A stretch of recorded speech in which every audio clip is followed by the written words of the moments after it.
will find relief. I'll show myself mercy. I'll show myself respect. Yes, and I'll decide when I'm ready to forgive, but not forget. And I will ask you, I'll ask you questions, and I will try to understand. And if you give me your story, I will hold it in my hands. Yeah, I will bring the love, the revolutionary love. I will bring the love, the revolutionary love. I will bring the love, the revolutionary love, the revolutionary love.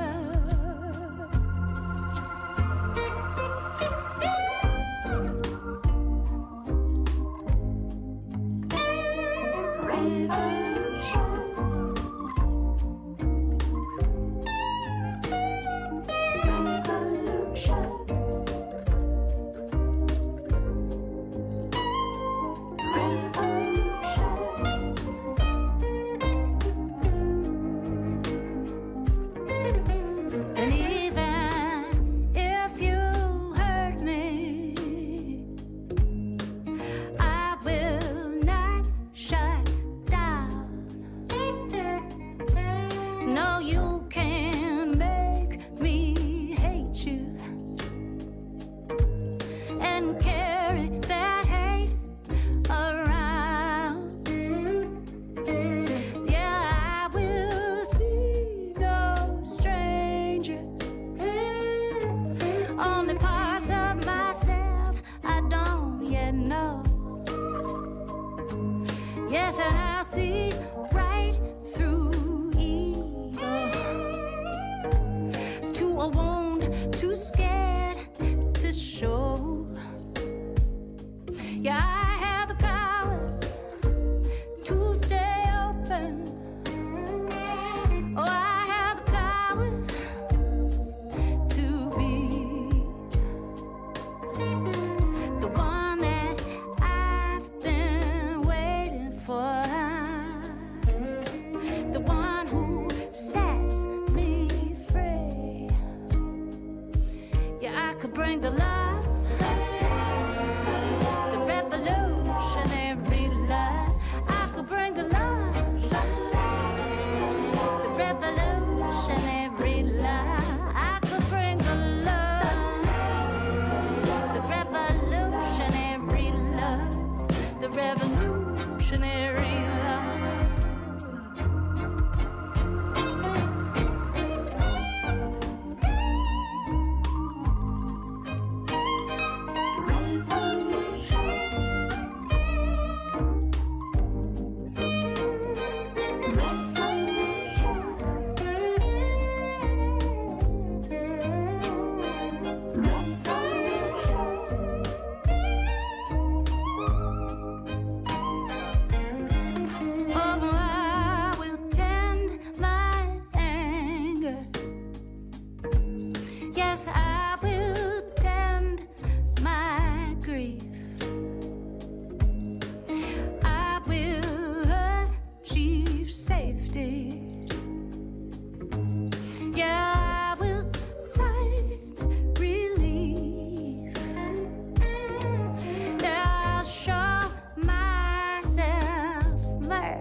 bring the love,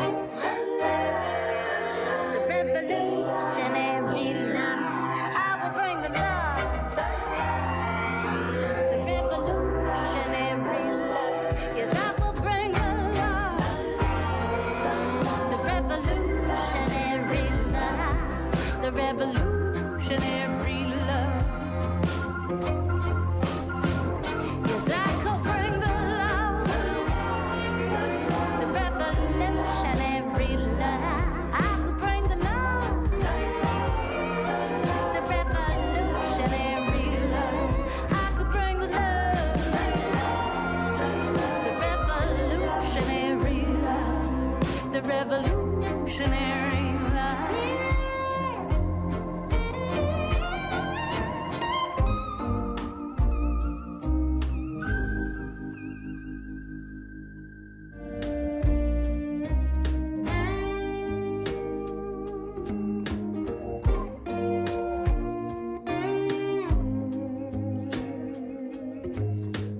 I will tend my anger. I will tend my grief. I will achieve safety. I will find relief.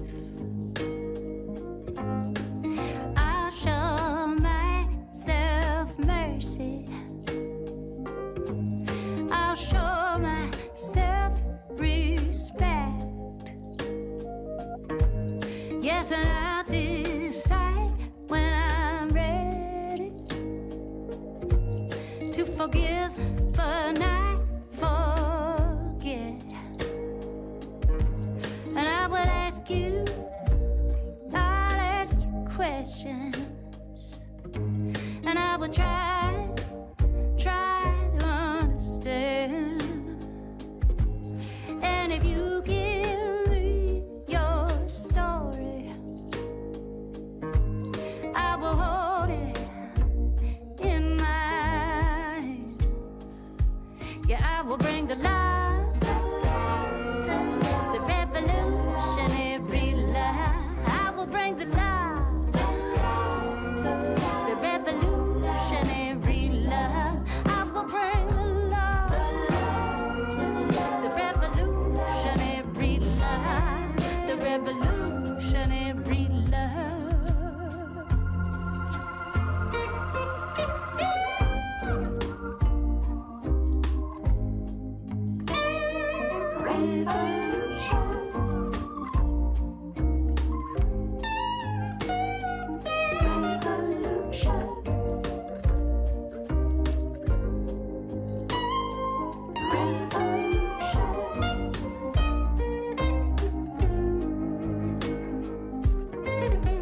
And even if you hurt me, I will not shut down. No, you can't make me hate you and carry that hate around. Yeah, I will see no stranger. Only parts of myself I don't yet know. Yes, and I'll see right through evil, to a wound too scared to show. Yeah, I have the power to stay open. Oh, I have the power to be the one that I've been waiting for.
Hello and welcome. My name is Hollis Wong-Wear. I'm a musician, filmmaker, and advocate, and I am thrilled to be hosting this year's ACLU of Washington annual celebration.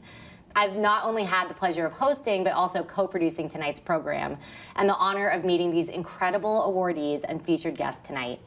I'm so excited that we can gather here virtually to honor and uplift their work in community, to push towards true justice in Washington state for all. So tonight, we're gathering around the theme of radical hope. A writer and organizer that inspires me personally is Miriam Kaba, who has famously stated hope is a discipline. She asserts that hope is more powerful than optimism or wishing well. Hope is a muscle, one that through exercise awakens us to possibility and liberation, to imagine and believe in a world where all can thrive. So let's just take a moment to breathe in. Breathe in the possibility and creativity, and breathe out, releasing all that binds us and holds us back from living fully and authentically in our bodies and in our lives. The artwork through tonight's celebration was designed by Seattle-based artist Munyi Chow. Their illustration is meant to express the multitude of moments and ways that we find hope, and we hope it can inspire that for you too. So wherever you are, whomever you're with, we hope that you can tap into this present moment and take in the courage, perseverance, and dedication of the incredible honorees and featured speakers tonight to galvanize us all forward.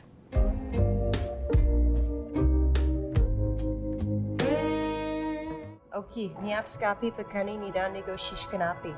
My name is Bree Blackhorse, and my Indian name is Prized Woman. I'm an enrolled citizen of the Seminole Nation of Oklahoma, and I work as a senior associate at the law firm of Kilpatrick, Townsend, and Stockton in the Native American Affairs Practice Group. I also serve as a member of the ACLU Washington Board of Directors, chair of ACLU Washington Legal Committee, and as an ACLU Washington cooperating attorney. Hafaday, my name is Vanessa Torres-Hernandez. I'm the ACLU of Washington's Integrated Advocacy Director and a proud Chamorro woman. My homeland, the Pacific island of Guam, was conquered by the United States in 1898 and remains a colony, subject to the US's laws, but without representation in its government. Like all Indigenous people, I'm deeply tied to a place and a history that stretches before the founding of the United States, and I'm honored to join you and Bree in beginning our annual celebration acknowledging that we are all on Indigenous land. And Vanessa and I are here today not just to give a land acknowledgement. We are here to do something more. We are here to talk about the resilience of our tribal nations and of Indigenous people. We are here to talk about the importance of honoring tribal sovereignty in the work that we do at ACLU Washington. And we are here to proudly reiterate ACLU Washington's commitment to the pursuit of Indigenous justice. We present to you today from the Daybreak Start Indian Cultural Center. In the 1970s, while Billy Frank and other tribal leaders were staging non-violent fish-ins and fighting to freely exercise their treaty fishing rights, Bernie White Bear and dozens of other warriors exercising rights to surplus military land guaranteed by treaty, jumped the fence here at Fort Lawton and commenced a non-violent takeover of this land. And so today we stand here in gratitude for the perseverance and sacrifice Billy, Bernie, and all the Indigenous warriors who fought alongside them. We stand here in gratitude for the perseverance and sacrifice of those who fought for our Indigenous rights and tribal sovereignty going back to 1492. We stand here in continued pursuit of Indigenous justice and the defense of tribal sovereignty, just as those that have come before us for generations have. When talking about Indigenous justice issues, we start by acknowledging history and highlighting out the resilience and continued sovereignty of Indian tribes and Indian people. Acknowledging the history of Indigenous people, both our past and present experiences, requires speaking the truth. And this is the truth. The United States has spent the majority of the past 2.5 centuries waging a campaign of genocide and ethnocide against Indigenous people and tribal nations. This is the truth. The systematic persecution of Native American people has been fueled by the implicit and explicit racism, bias, and greed of our colonizers, which included lawmakers and even our courts. And this is the truth. Vital to the United States' efforts to eradicate Native people was its intentional manipulation of our legal and political systems into weapons of colonization and oppression. The United States used our justice systems and democracy itself to systematically dispossess tribal nations of our ancestral homelands inherent authority, natural resources, cultures, and even our children. But the United States and all of those who for hundreds of years sought to eradicate my people and our sovereignty failed. I am here despite the best efforts of the United States to ensure that I would not be able to introduce myself in my traditional language.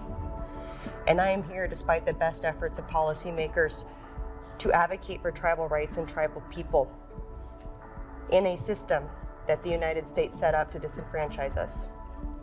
My existence and the continued perseverance of the 574 federally recognized Indian tribes in the United States is testament to the resilience of our ancestors and the continued strength of our tribal nations. All Indian people that walk the earth today are descended from those who survived genocide, forced relocations, disease, termination policies, and countless other unimaginable atrocities. But the fight of Indigenous people and tribal nations is not over. In fact, we're far from the end. Our sovereignty remains under attack. Now, sovereignty is a word that has many meanings, but at its most basic, sovereignty refers to the inherent right or power to govern. Tribal sovereignty is not a special set of rights. Tribal sovereignty is inherent, and that is because tribal nations predate the founding of the United States and the ratification of the U.S. Constitution. Tribal sovereignty is not something the United States conferred on Indian tribes. It's something we already had, and it's an inherent right that the United States has repeatedly affirmed in its treaties, laws, and policies. Special interest groups and state actors opposed to tribal interests are currently wielding the courts in an attempt to destroy tribal sovereignty. Not only is our sovereignty under attack, Indigenous people continue to be marginalized in all of our systems. Indigenous people are disproportionately deprived of their rights in the civil and criminal legal, health, and education systems.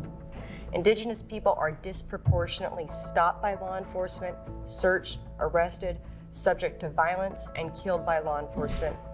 And once they're in the criminal legal system, Indigenous people are convicted of felonies and incarcerated at disproportionate rates. Indigenous people are also disproportionately assessed fines and fees in the criminal legal system. Indigenous people are more likely to lack health insurance, to be unable to afford the cost of medical care, to even access health care, and are more likely to die prematurely. Indigenous children face the highest rates of suspension and expulsion from school and have the lowest graduation rate of any racial or ethnic group in the United States. And across the country and throughout Washington, states continue to remove Indian children from their homes and families at alarming rates. So for ACLU Washington, Indigenous justice and civil rights are inextricably linked. And ACLU Washington's commitment to Indigenous justice goes beyond working to prevent discrimination against Native people in governmental systems. ACLU Washington affirms the inherent rights of Indian tribes, including the 29 federally recognized tribes here in Washington, to self-governance and self-determination. And we believe that tribal sovereignty and honoring it is integral to Indigenous justice. Every Indigenous group in the United States has a different history, different culture, and different relationship to the government. But the history and present reality of racism and oppression of Indigenous people is why the ACLU of Washington is an active member of the National ACLU Indigenous Justice Working Group, a collaboration of Indigenous and organizational leaders from states across the country working to build community and shared strategy to advance Indigenous justice across the nation. This year is a critical one for the work, because next month the United States Supreme Court will hear oral argument in a case challenging the constitutionality of the Indian Child Welfare Act, or ICWA. This law was passed to combat a nationwide epidemic, stretching back for generations and continuing today, of Indigenous children being forcibly removed from their homes by state and federal agencies and placed in non-Native homes, severing their relationships with their history, their family, culture, and community. 497 tribal nations joined to support the constitutionality of ICWA and to affirm that a challenge to ICWA threatens both the best interests of Indian children and the very existence of tribes. The ACLU, along with 12 state affiliates, including the ACLU of Washington, also filed a brief supporting the constitutionality of ICWA. Sovereign tribal governments and tribal organizations are fully capable of leading the fight to protect tribal sovereignty, heritage, and future. But as we acknowledge today that all of us are in Indigenous land, we invite you to identify ways to be in solidarity with that fight and to recognize Indigenous justice is a civil rights issue. I'm honored to help shape the ACLU of Washington's commitment to Indigenous justice work, to deepen our relationship with Indigenous people, and thank you for joining us tonight. Thank you. As we heard from Bree and Vanessa, the assault on tribal sovereignty impacts us all, and the fight forward is going to take us all. You can start by finding out whose land you're on at native-land.ca and research the treaties of your area. We encourage you to continue the learnings beyond tonight by finding meaningful ways to be in reciprocity and relationship with the Indigenous communities around you. And with that, I'm very honored to introduce our keynote conversation. Michele Storms has been the executive director of the ACLU of Washington since 2019. She is a recognized leader in racial justice and civil rights advocacy. A fierce advocate for civil rights and civil liberties in Washington, she has a history of building successful programs and service to civil rights, civil liberties, and civil legal aid. Valarie Kaur is a renowned civil rights leader, lawyer, award-winning filmmaker, educator, innovator, and author of the #1 LA Times bestseller, See No Stranger. And she is the founder of the Revolutionary Love Project. So please let's welcome Valarie and Michele.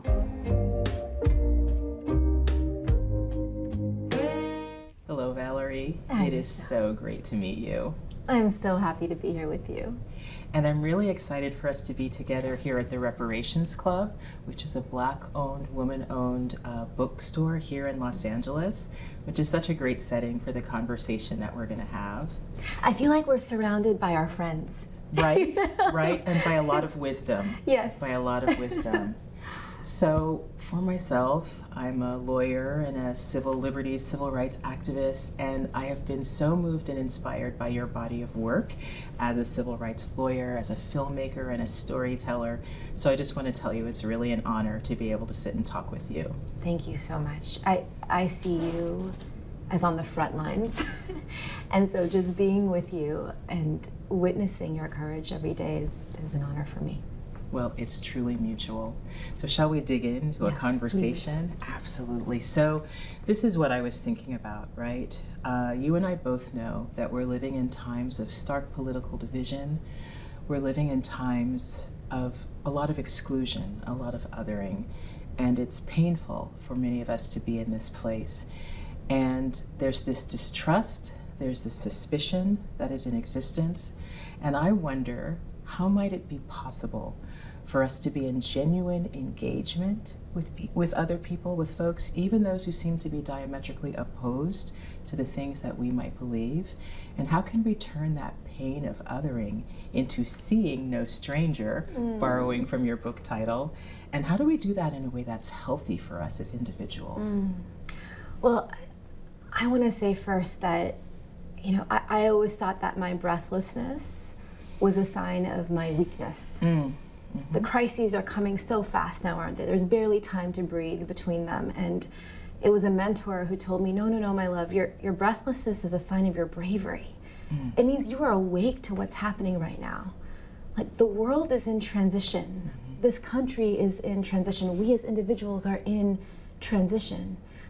Within 25 years, we know that the number of people of color in America will exceed the number of white people for the first time since colonization. And so we are at a crossroads. You know, will we continue to devolve into a kind of civil war, a power struggle with those who wish to return America to a past where only a certain class of white people hold dominion? Or will we begin to birth a nation that has never been? Like, truly, in the history of the world, a nation made up of other nations, a nation that is multiracial, multi-faith, where we honor the dignity of every person.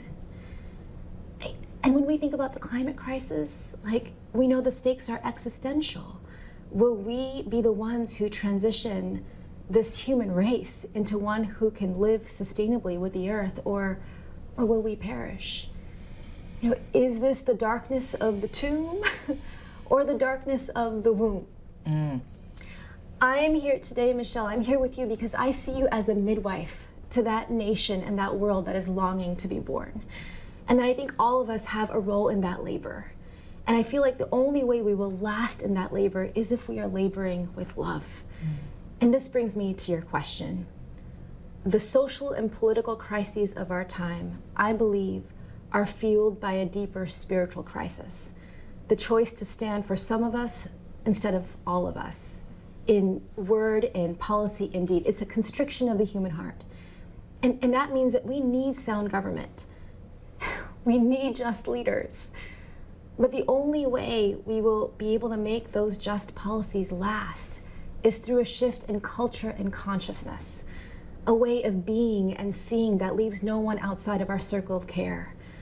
What I call a revolution of the heart, what I call revolutionary love. And that is why I believe revolutionary love is the call of our time. So how are we in our fight for justice? How are we loving on ourselves? How are we loving each other?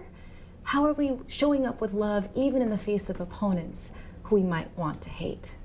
That is the question I ask. I ask each of us to ask ourselves. Well, that is exactly why I wanted to be in this conversation with you, because you have just named so many things. And if I were to step back in your work and in your journey and looking at so many of the things that you've done, you have supported and been an advocate for survivors of hate crimes, especially since 9/11, when so many folks of a wide range of identities, right, South Asian, Muslim, Arab, Sikh, right, were targeted. You've been deep in that work. You've personally experienced that same kind of hatred and exclusion because of your ethnicity, because of your faith tradition. And yet somehow you've come to this path of revolutionary love. So I'd love for you to say a little bit more about it, maybe in the personal context. Yeah. I was a kid in college when September 11th changed the world. And in the midst of all that trauma and all that grief, we saw news of hate violence exploding on city streets all across this country, racial violence that was being buried beneath this anthem of national unity, barely made the evening news. And the first person killed in a hate crime after 9/11 was a family friend, Balbir Singh Sodhi, killed for his turban and beard. He was a Sikh father, and he was killed by a man who called himself a patriot. And as a college kid, his murder turned me into an activist. I grabbed my camera, I got in my car, and I went from city to city, from home to home, sometimes when the blood was still fresh on the ground, capturing the stories of our people. And it wasn't long before I realized that my community's suffering was bound up in the suffering of Black people, Indigenous people, Asian and Latinx people, that all of our struggles for liberation were bound together. And so that really shaped my life as a civil rights leader. And year after year, with every film, with every lawsuit, with every campaign, I thought we were making the nation safer for the next generation.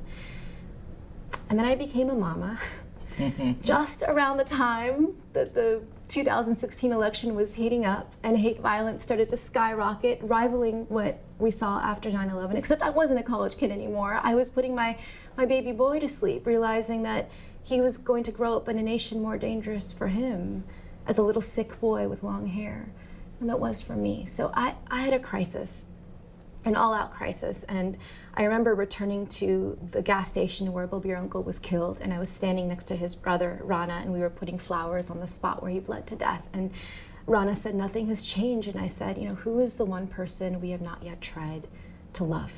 The next morning, we reached out to Balbir uncle's murderer in prison.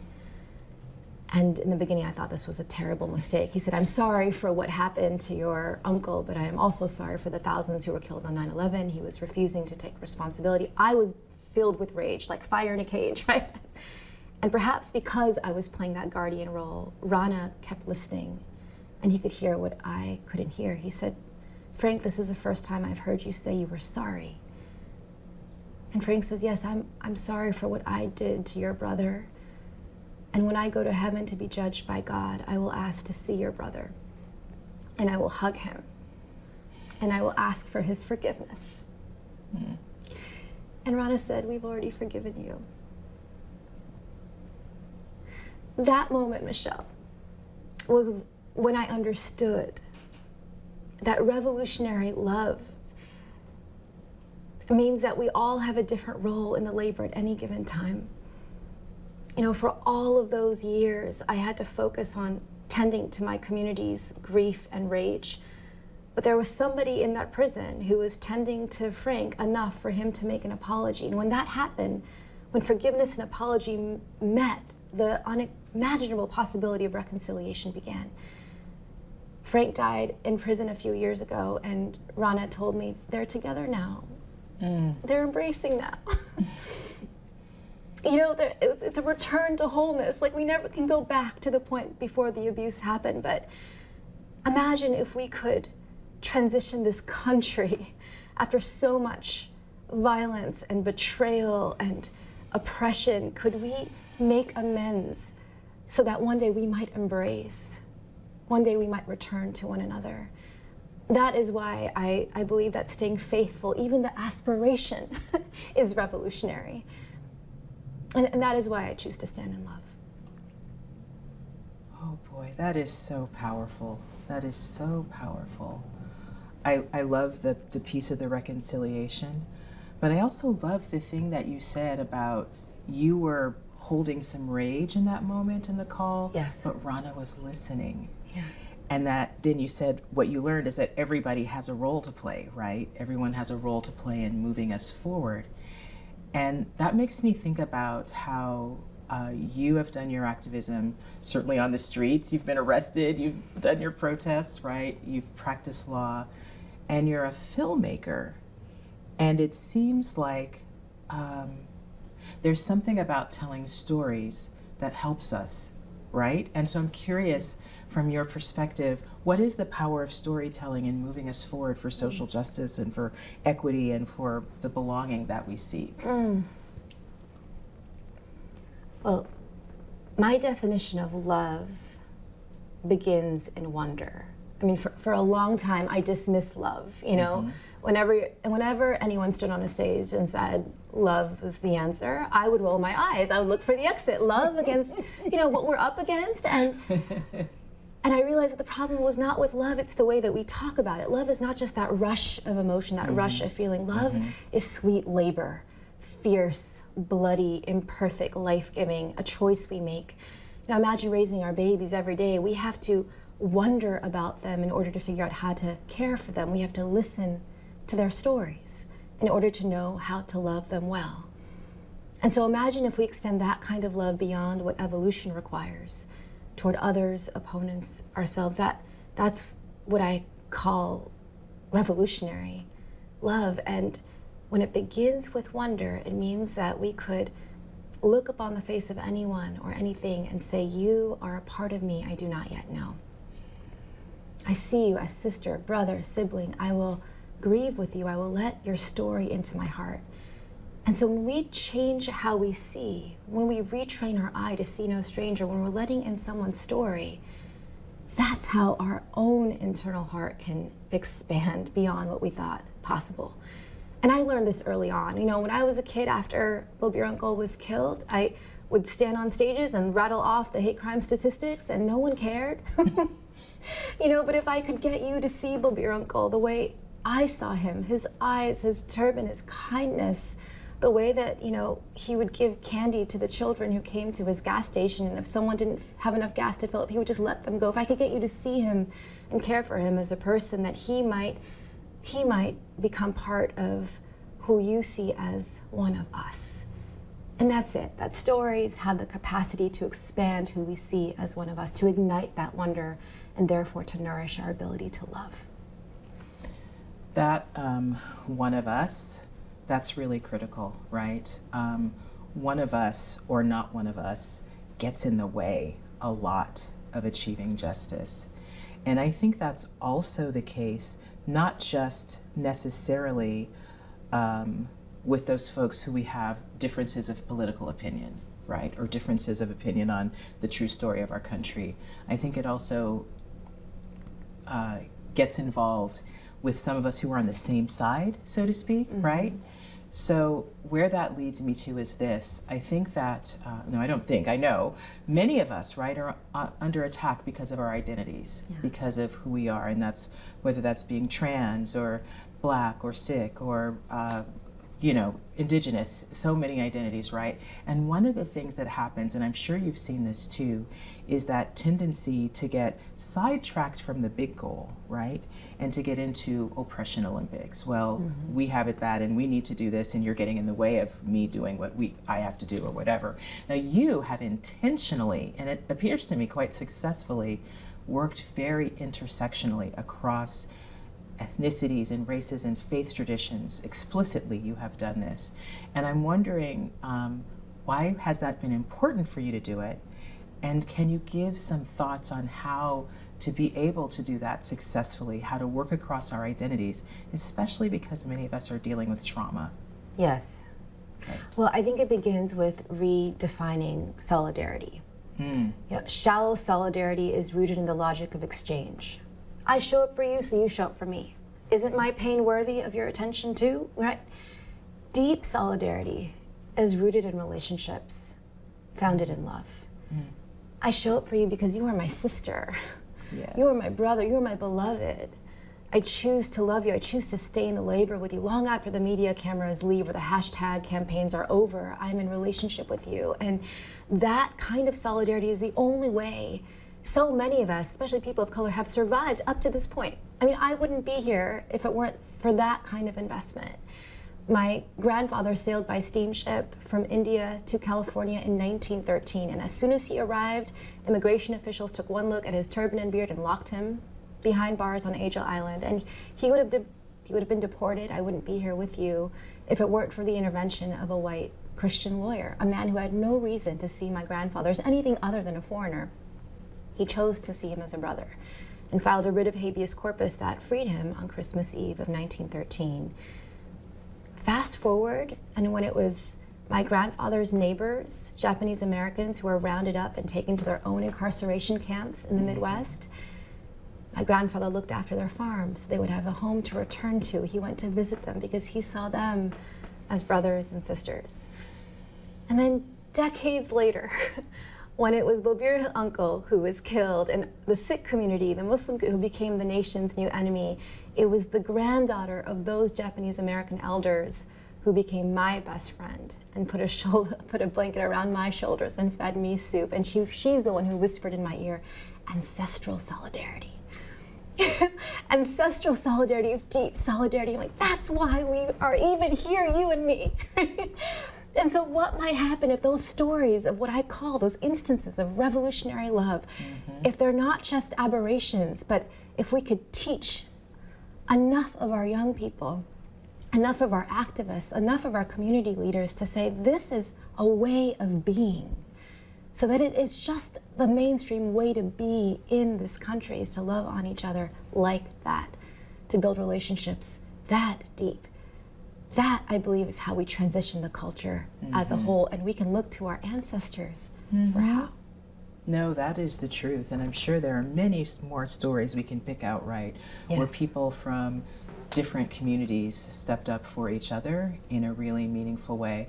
But I loved the thing that you said about it not being a transactional exchange, right? Yeah. What is going to get us to the America we crave, that we are incredibly capable of being, but not sure yet where we're going, right?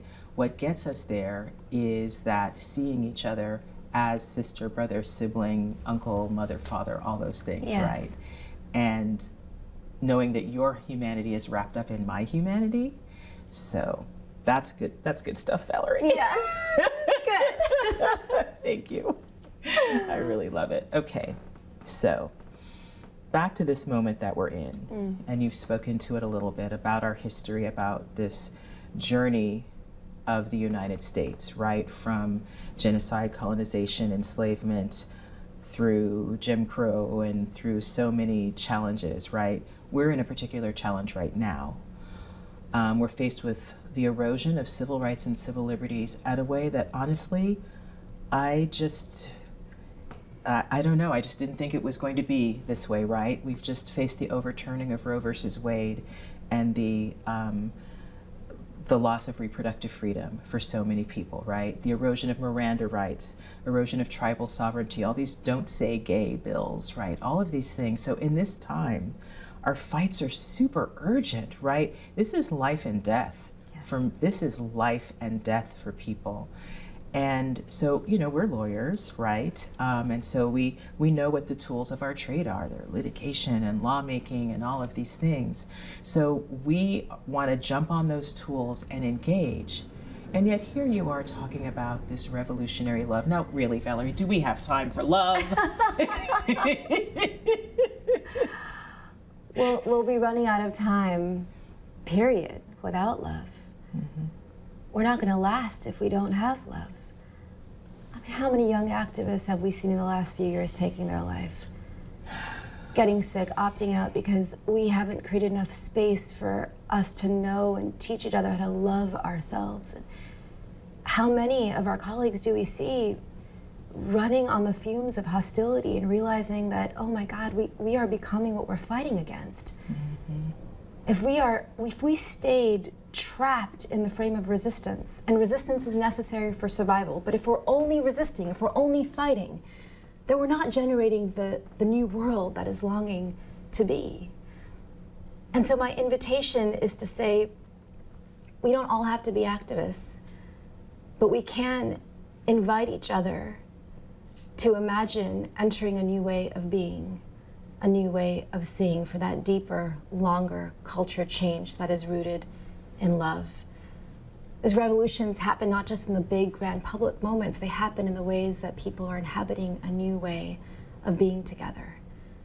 And if we're not showing up with love for others, love for ourselves, even love in the face of those we resist, if we're insisting on their humanity, that is the only way we can birth a future that leaves no one behind.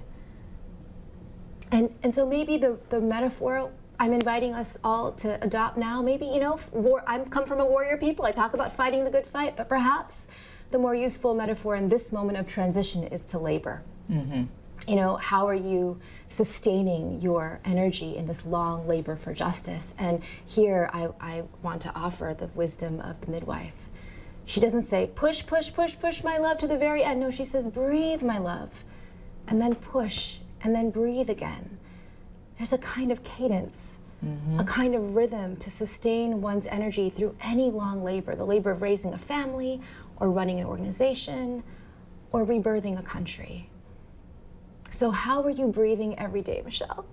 You know, are you breathing with the ocean and the sea and the stars? Are you remembering the wonder that we are surrounded by, all the joy that is available to us even now? Right. And how does that breath give us enough capacity to be able to show up for the labor, leading with love? Mm-hmm. No, that's perfect. I agree. And even as I asked the question, you know, I believe in love. You know that. So I love the sort of midwifery analogy and the idea that you don't just push and push and push and push and push, you also breathe. And it gives me the opportunity to say, so I loved your book, See No Stranger, and it caused me to, and you talk about wonder throughout the book, and that's really sitting with me, the wondering and the breathing and the pushing alternatively.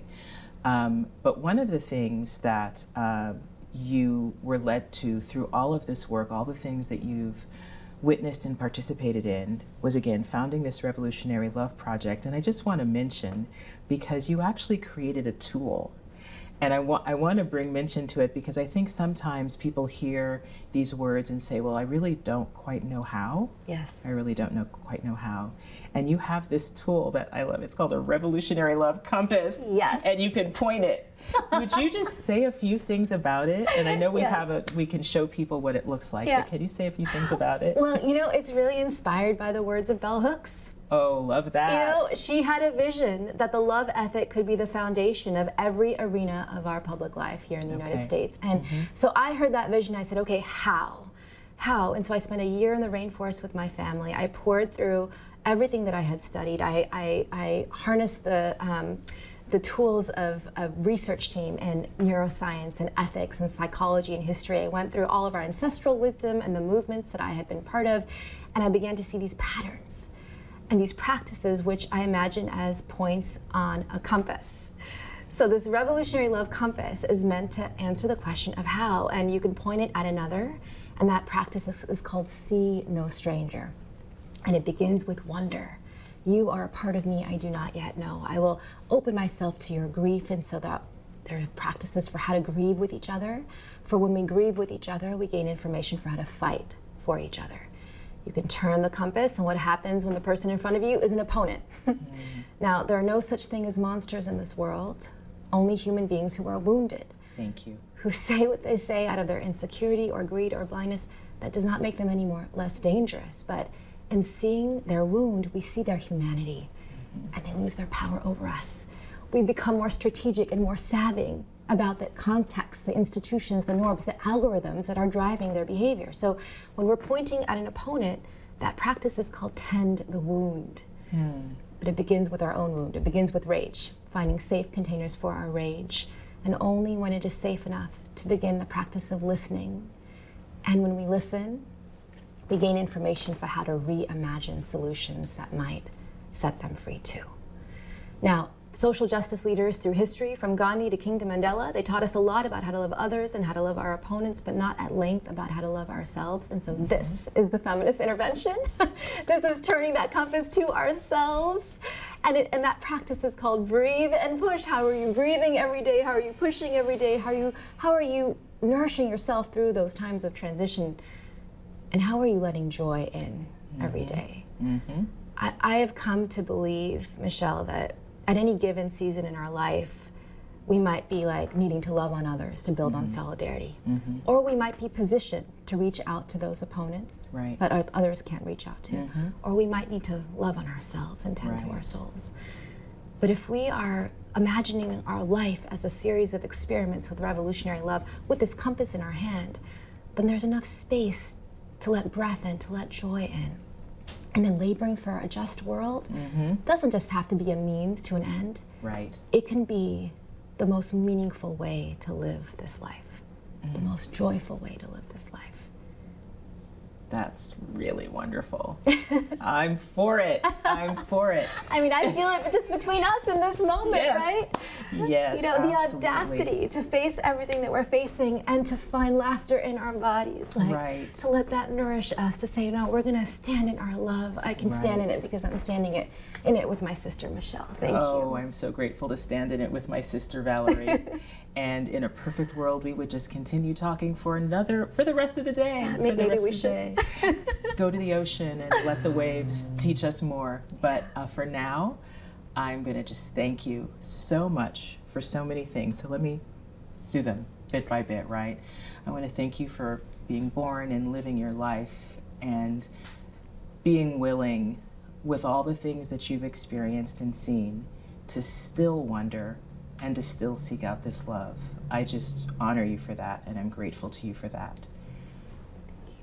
And I am grateful to you for being willing to talk with us and to just provide some inspiration and some guidance for all of us, because we're all in this place where we're trying to figure out, how do we fight for rights? And also, truly, how do we honor each other's humanity? So I'm grateful for you sharing that with us. And I'm grateful for all that will come. I'm grateful for your children and how you're raising them and all the things you'll do, and for the further conversations that we will surely have. So thank you, truly, truly thank you for sitting and talking today. Thank you, my love. Yes, thank you, my love.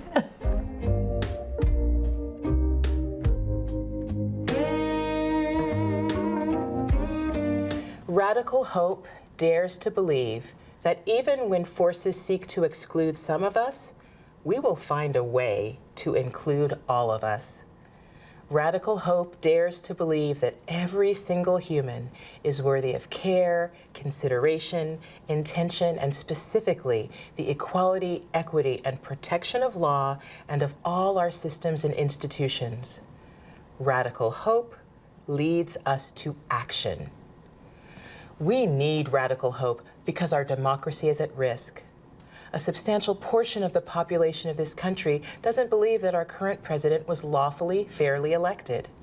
Meanwhile, all across the country, and especially in our southern states, operating under the fiction that voting is corrupted, lawmakers are seeking to and are actually enacting laws that actively suppress people's rights to vote.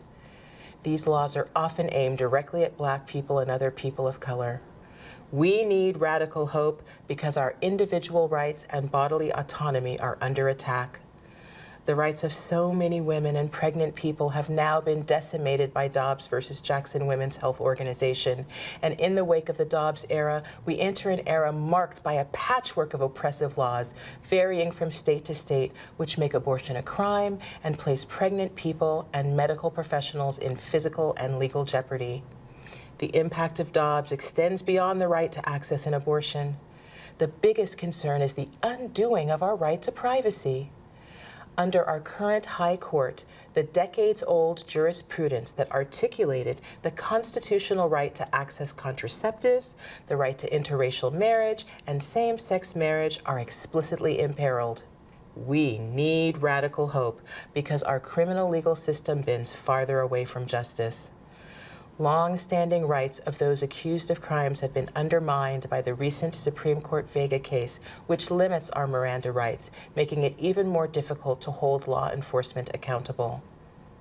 We need radical hope because across the board, whether we're talking about the rights of immigrants fleeing poverty and violence, tribal sovereignty, the rights of lesbian, gay, bi, trans, queer, intersex, asexual, and two-spirit people, the rights of people living outside without shelter, there are forces at work today to further limit rights and exclude those deemed as other.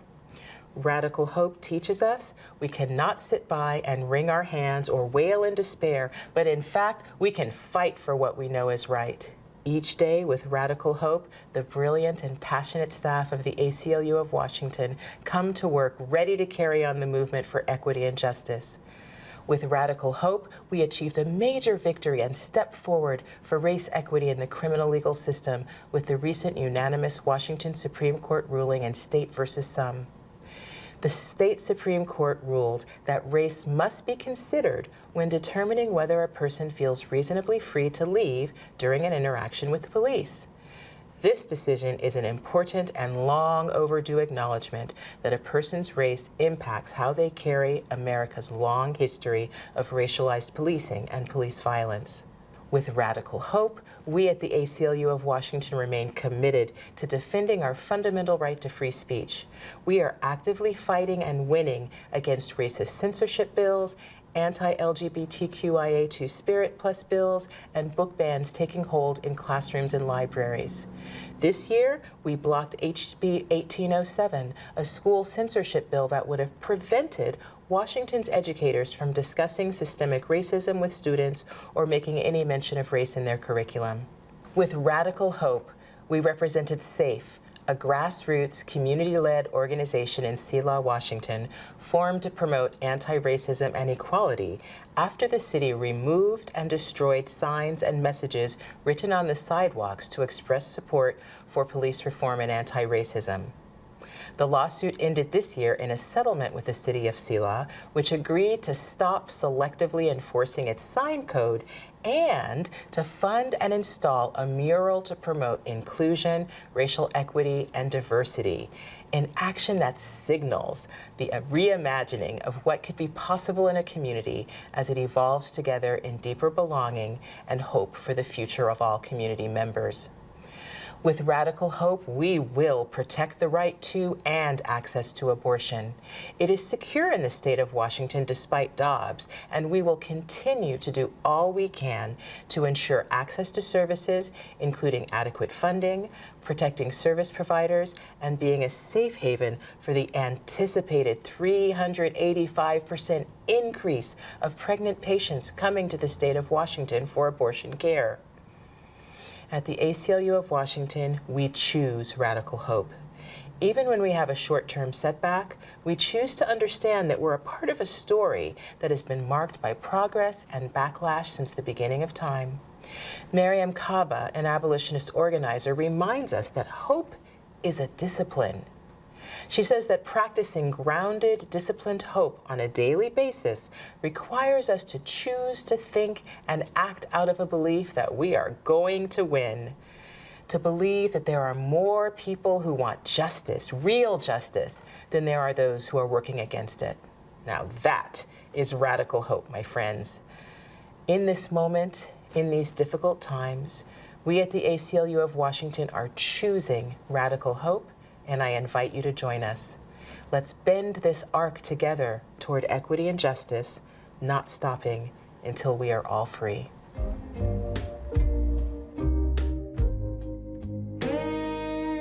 Thank you so much, Michele, for those inspired remarks. And I feel so grateful that I could be here in the room to bear witness to that dialogue between Michele and Valarie. What a beautiful exploration of what is possible when we dare to open our hearts and dare to let love center our work.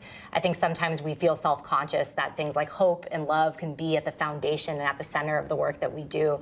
But at the end of the day, that's what's needed. We need that connectivity. And I absolutely loved what Valarie was talking about in terms of moving past transactional solidarity into a deep relational solidarity. And that's definitely one learning I'll be taking with me as I move forward today. And so I'm excited that we're all moving forward into this next segment of our program. Let's start with the Kathleen Taylor Civil Libertarian Award. It was established in December 1997 to honor those people who have made outstanding contributions to the ACLU Washington or civil liberties in Washington state. The award was renamed in 2019 to honor Kathleen Taylor, who led the ACLU of Washington from 1980 to 2019. This year, we honor the Spokane Immigrant Rights Coalition, a leading area resource for immigrant individuals and families, for their instrumental work in stopping Customs and Border Protection agents from boarding Greyhound buses in Spokane in search of undocumented immigrants. Let's take a look.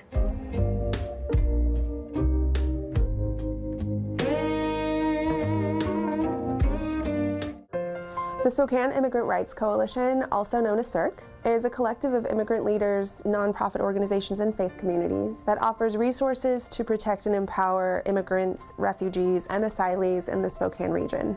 There are very few organizations in Eastern Washington where immigrants can receive financial resources to pay for legal expenses. This financial support is so critical, and CIRC is making sure that immigrant families are able to stay together. The type of support that CIRC is providing makes safety and financial equity possible for immigrant families. As an immigrant myself, my experience navigating the legal bureaucracy of immigration took over 20 years and thousands of dollars. My family never had disposable income or the ability to invest in a home or college education because we were spending everything on our legal expenses. Recognizing a gap in support for these community members, CIRC provides general legal, educational, and medical advocacy, as well as deportation defense, translation services, and financial resources. Had I had the support of CIRC during my process, it would have changed our family's financial outcome and opened up more opportunities to create generational wealth. Providing support to families so they don't have these burdens is what drives my passion to do this work. The work to fight for systemic change is never simple. It takes multiple tactics and efforts, and many, many people pushing together in the same direction. In 2018, members of CIRC started tagging us in social media posts about a practice that they kept seeing, where Customs and Border Protection were targeting bus passengers at the Greyhound station. Are you a U.S. citizen? Do you have a passport or anything? Or when did you naturalize? Greyhound was consenting to CBP officers boarding their buses to racially profile, harass, and too often detain people who they suspected of being undocumented. Of course, you can't tell someone's immigration status by how they look or sound. This practice is unconstitutional and blatantly racist. At first, Latinos in Spokane, a member of CIRC, would send volunteers to the Greyhound station to hand out ACLU Know Your Rights pocket guides in English and Spanish. But then Greyhound stepped in to stop the volunteers. CIRC mobilized again, this time to go to the City Council, where we drafted an ordinance to limit CBP's access to the bus station, which is a city-owned property. Over 100 people testified in support of the ordinance in front of a packed city council meeting. It was an organizing success and the ordinance passed, but the mayor's office and police department refused to implement it. ACLU Washington partnered with the Northwest Immigrant Rights Project and Davis Wright Tremaine to sue CBP for 2 different examples of racial profiling, both of which ended up settling. We worked with CIRC to push Greyhound, and Greyhound ended up folding. Ultimately, we won. CBP changed its policy to reflect the correct legal position, and Greyhound came out publicly to say it would no longer consent to the agency boarding its buses. At the policy level, we hope to direct funds from the state to support our work. We've been able to support families applying for citizenship, residency, and asylum, and defending against deportation. Winning often takes years, as this campaign did. But in Spokane, where CBP officers were boarding buses daily, things have changed.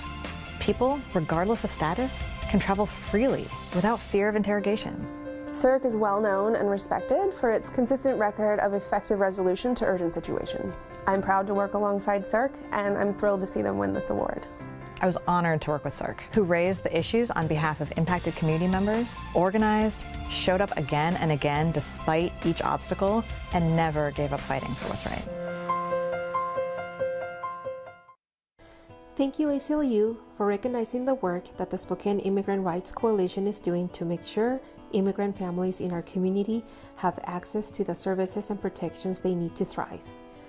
We came together as a coalition of immigrant leaders and allies from the broader community to stop the Trump deportation machine and keep families together.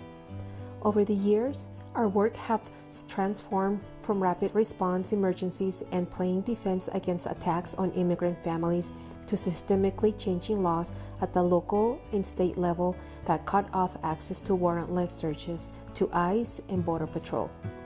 Now we are working to fight for increased rights and access to services for the most vulnerable immigrant families and to build up the capacity of immigrant-led organizations to provide these services directly and in a culturally appropriate manner. Desde el principio, el ACLU ha sido colaborador clave de nuestro trabajo, brindándole a CIRC experiencia legal, análisis de políticas, abogacía legislativa en todo el estado y tiempo de su personal para ayudarnos a abordar injusticias en Spokane y así transformar las desigualdades racistas arraigadas en los sistemas de migración y los servicios sociales. Estamos muy entusiasmados de continuar este trabajo juntos para erradicar desigualdades y luchar por exigir justicia para los inmigrantes, creando un mundo mejor para todos.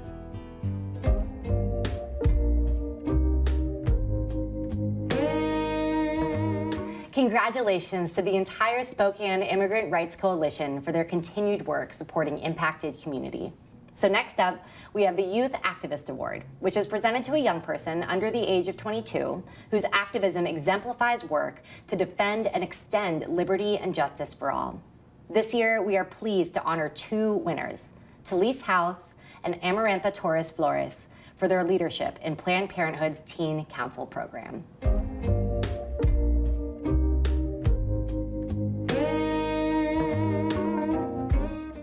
There are so many reasons why sex education is important.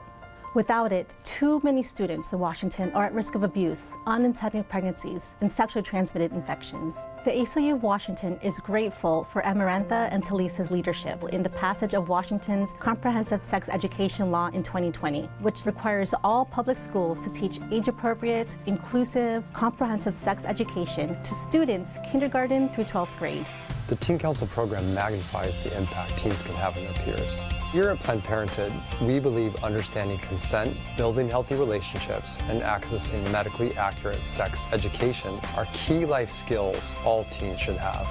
When I think of Talese and her past and her aunt and her mother who've helped shape our education work, it feels very much like Talese was always meant to be a part of this group. They've taken advantage of every opportunity I've been able to provide, showing up at community events, performances, school presentations, and on many occasions presenting alone to an entire room full of youth. I've known Amarantha for 2.5 years at this point, and from the very beginning, I knew that they were a compassionate leader and they were truly outstanding. As a member of Teen Council, Am attended weekly meetings and trainings related to reproductive justice and youth advocacy, and without exception, Am would make sure that the voices and the experiences of the most marginalized in their community were front and center to our education. Planned Parenthood Teen Council members played a key role in the passage of Washington's Comprehensive Sex Education Law in 2020. They lobbied their lawmakers, shared their personal stories, and mobilized their communities, which led to the legislature passing the bill. During the Referendum 90 campaign, Teen Council members bravely shared their experiences on a statewide youth panel to speak about how sex education could have served as both prevention and intervention for harassment and sexual assault. Teen Council members make a positive ripple in their communities by positively influencing their peers, schools, and families. Teens who participate in Teen Council develop a deep and meaningful connection to the work that Planned Parenthood does and often come back to support the work of the organization. Sex education gives kids experiencing abuse the tools and language they need to get help. Young people need access to information and resources about healthy relationships to help them understand how to respect personal boundaries, ask for consent, and learn how to say and receive a no. And sex education that is inclusive of sexual orientation and gender identity helps reduce isolation of young queer folks and fight systemic erasure of LGBTQ identities by openly talking about them. It's been so wonderful to see AM really take an active leadership role within Pierce County Teen Council. AM is very open and honest about what it means to be a neurodivergent queer Latina person, and they bring conversations about intersectionality and equity to the table even when a topic is completely new to them. I can think of no one more deserving of this ACLU award than Amarantha, and I've seen them lead with compassion, equity, and incredible humility. Recently, I was at a community event and I watched as 3 brave people spoke from an intergenerational perspective on the theme and timely importance of reproductive justice. There was an elder present, there was a middle-aged person who shared their story, and there was also Talese. What I was aware of while listening to them speak was that in this moment, age seemed to disappear, and what rose instead in prominence was the truth and passion and conviction in this young activist voice. All of us left inspired and motivated. It's Talese that made this happen. Thank you, Amarantha and Talese, for bringing accurate and inclusive information that helps young people make good decisions about sex to protect themselves and to protect their futures. I got into Teen Council because of my passion for inclusive sex education. Ever since I was young, I was regaled with the stories of the amazing work that Teen Council did. My family was part of this work for decades before I started my peer education journey. They helped me see the necessity of accurate and non-judgmental sex education. Peer education allows for exchanging information that does not have the same hierarchical structures as a normal classroom, allowing peers to be able to connect with others and really understand the fact that they aren't alone and that we are here to help. Being a resource for my peers is one of my greatest privileges and accomplishments, and I would like to say thank you to my community for supporting me as I grew into my role. I am so grateful to be receiving this Youth Activist Award because for me, being an activist is about empowering my peers to take control of their lives, to feel comfortable in themselves. And for that to even make one person feel confident in making decisions for themselves and exercising their own autonomy is more than I could have ever hoped for. Activism and advocacy work never stops, with each new generation experiencing different hurdles to the true equity we strive for. But my intention is to pave the way for my peers and those who come after me to be able to stand on my shoulders and reach ever closer to the goal. A huge congratulations to these inspiring young leaders, Talese and Amarantha. Unfortunately, Amarantha was unavailable at the time of filming, but we'll make sure that they get this award. And Amarantha, know that we are celebrating you tonight and always. Moving on to our next award, the William O. Douglas Award is a Lifetime Achievement Award, honoring outstanding and sustained contributions to the cause of civil liberties and freedom. This year's winner is Disability Rights Washington and the work of Ethan Frenchman and Danny Waxwing.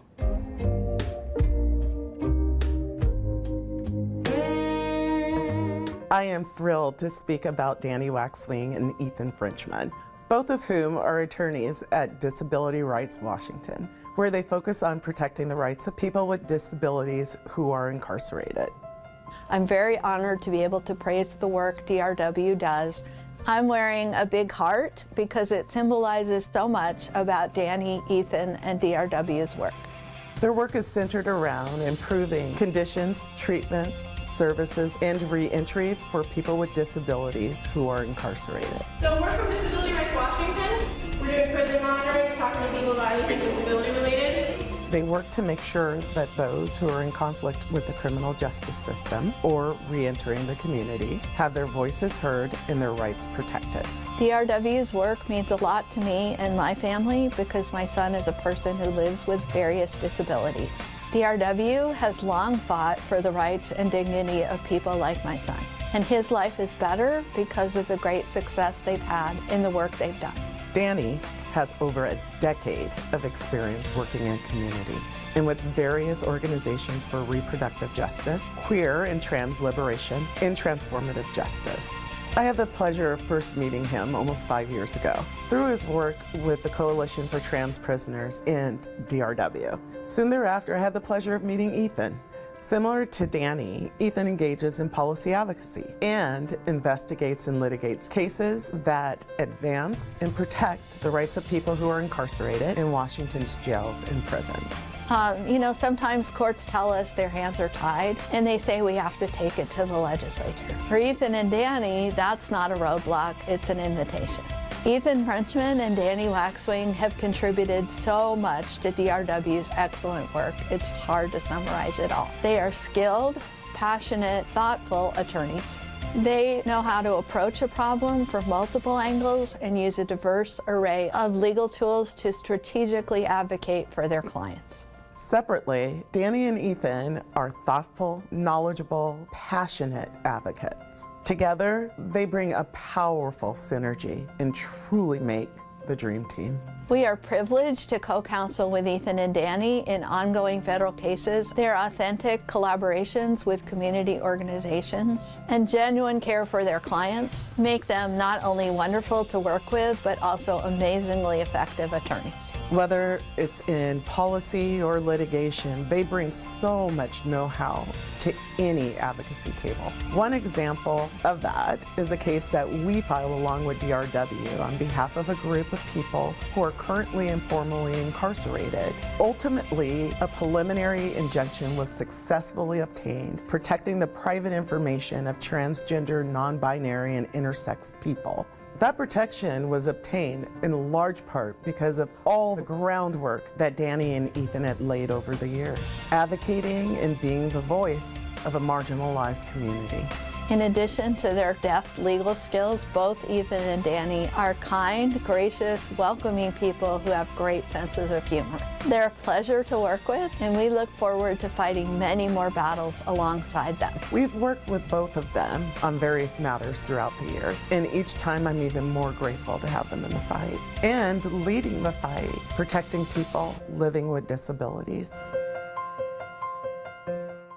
Thank you so much to the ACLU for being a strong ally to Disability Rights Washington in our work to protect and further the rights of people with disabilities. The ACLU and DRW have a long history of working together on some of the biggest problems facing people with disabilities in Washington state. The ACLU helped bring the True Blood case, resulting in a historic court order requiring the state to move people out of jail and into treatment within 7 days. And the ACLU continues to partner with DRW to promote alternatives to prosecution for people with behavioral health needs. DRW has also joined with the ACLU to support the generations-long and ongoing work of impacted communities, including people of color, people with disabilities, and people who are incarcerated, to reform police practices, ban the use of solitary confinement, and reduce jail and prison populations. More recently, when DRW learned that an anti-trans hate group and others filed extremely intrusive public records requests targeting transgender people in prison, the situation required immediate action. We knew that we could count on the ACLU to bring its reputation and resources to the matter fast. We are so grateful that the ACLU responded rapidly with an incredible team of attorneys, including ACLU Cooperating Counsel Joe Schaefer at McDonald Hogan Bayless. Our team won a temporary restraining order to stop the request and ultimately worked to pass legislation that protects the privacy of transgender people in prison. We want to take a moment to express our gratitude to the clients who trusted us and the ACLU with this matter, and our respect for the work that they do every day to keep themselves and their community as safe as possible. In reflecting on this work, we also have to recognize that people deserve more than what has been won in the courtroom and the legislature. The pace of change is slow, and so many people who are transgender in prison, in solitary confinement, or in jail waiting for competency restoration continue to face conditions that no person should ever experience. Although much work remains, DRW is grateful and proud to be working with ACLU and its cooperating attorneys in these struggles and the work to come. Thank you so much. A big congratulations once again to all of our winners, Cirque, Talese, Amarantha, DRW, Danny, and Ethan. And a big thank you to all of you for tuning in on your Friday evening for this celebration of radical hope. It's truly been my honor to be your host tonight, and I leave so inspired by the work and the words of all of our guests. And we've got one final treat for you before we wrap up this evening. Here's the amazing Shaina Shepherd to close out the show. Enjoy.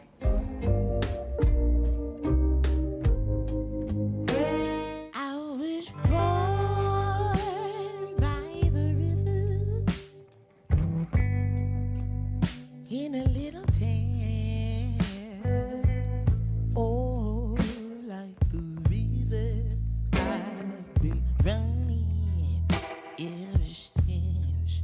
It's been a long time coming, but I know a change gonna come.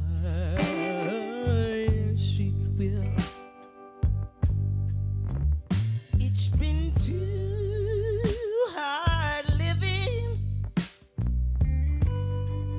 but I'm afraid to die. I don't know what's up there beyond the sky. It's been a long time coming, but I know a change gon' come. Yes, it will. I go to the movie and I go downtown. Somebody keep telling me, don't hang around. It's been a long time coming, but I know a change gon' go. Yes, it will.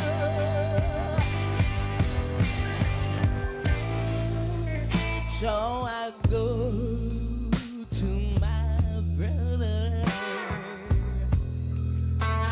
I say, brother, help me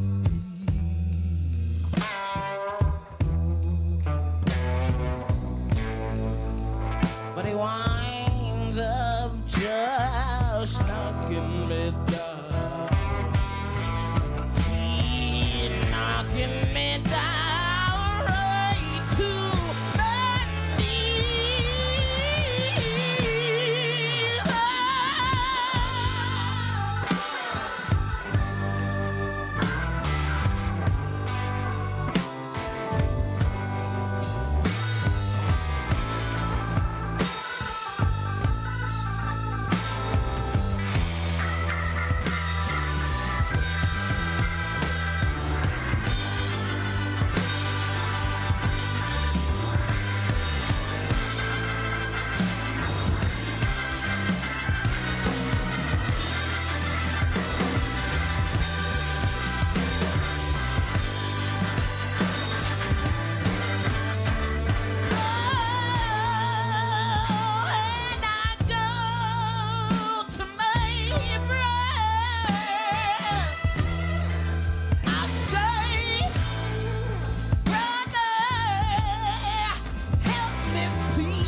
stranger, let's break this thing open. And distance is danger, so I'll pull you close and see no monster, we all come here broken, but love can unbreak us if it goes unspoken. see no stranger, not saying I'm a savior, but I'm here to show you that open is braver. See no monster, cause monsters are fiction. Real people are messy, and so is forgiveness. Each act of forgiveness is such tricky business. Let me hear your story, and I'll be your witness. Let me be your sister, let me be your brother. Let me see you now with the eyes of a mother. La la la la.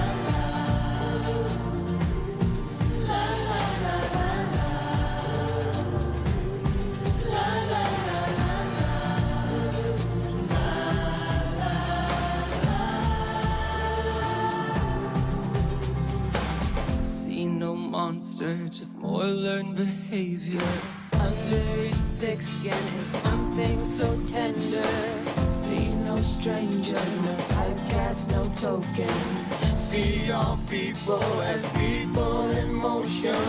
There are no monsters, there are no strangers. There's just a shared